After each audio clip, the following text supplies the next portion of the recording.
Hi, and welcome to my most recent video in updating the coronavirus journey I'm on. It's entitled 3 Frustrations with Coronavirus and 1 Goodbye. We'll get to that in a minute, but first, Margie and I want to thank everybody for all the well wishes and checking in on us and offering their help and support. We really appreciate it, right? Stay safe, everybody. All right, well, up next, we want to get to the symptoms and give you an update on how I'm doing. Symptoms are pretty much all done. I feel really good. The only odd exception is when I go outside, just on the porch, and breathe in, my lungs feel a bit kind of challenged, but I think it might be from going from the air 68 and dry out to the 39 cold and damp weather. I know that happened when I went to Arizona in January. When I came back for a couple days, just because of my asthma and stuff, it took a while to adjust. So I'm thinking that's all that is. But otherwise, symptom free, dizziness pretty much gone, sense of smell coming back really good, no cough really to speak of, other than sometimes from dry air or something of that nature. All right, 3 frustrations of coronavirus. One is the symptoms are so relatable to lots of other things. You have the loss of smell. Well, that can be from like a bronchial infection. A lot of people don't have a lot of the symptoms, fevers. I don't think I really ever had that much of a fever. And then there's some other symptoms like the dizziness. They don't know where that came from. They think it might be caused like a little vertigo from the infection. The second frustration is a lack of answers. Nobody seems to have answers for questions because this is so new. So when you have the virus, that is one of the worst things is I want to know, am I immune now that I've had it and recovered?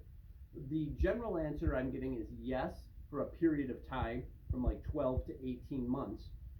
I know in China, some of the doctors who are treating the patients did get reinfected, but they say it's probably because it's a mutated and different strain of the virus that I could still be susceptible to. But again, most of the doctors and medical professionals that I've dealt with end their statements with, I think. Because it's so new, they don't have information. So that's kind of frustrating to get some answers. There's what do I do to treat the symptoms I have? Well, just wait. We don't really know. You could do regular symptoms you would do for the flu, but then sometimes they tell you, no, that's not good. Sometimes they tell you it's okay.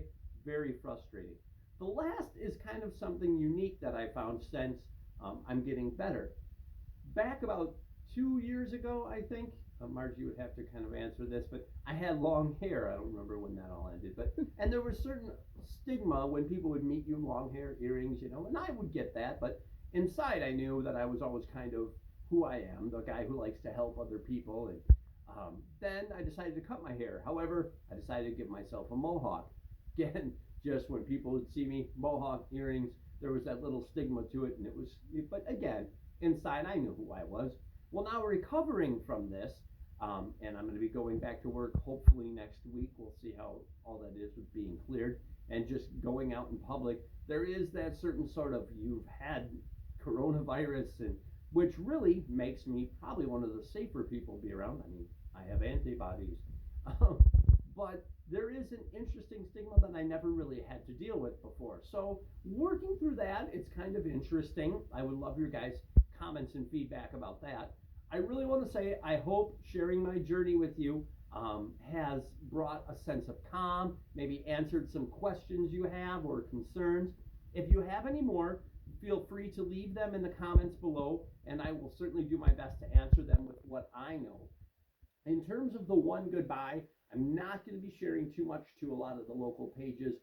Although Margie and I have met a lot of wonderful neighbors that I'm hoping to meet in person when all this is over, there have been a few that have given us a little issue, so we're going to try to limit that. But I invite everybody to also follow me at my website, which will be in the description below, a link to that, or just hit subscribe in the YouTube channel and you'll get notified every time I post videos. But in the meantime, remember, as we're all stuck in this together, that when it's all over, the light at the end of the tunnel may be you. And wash your hands.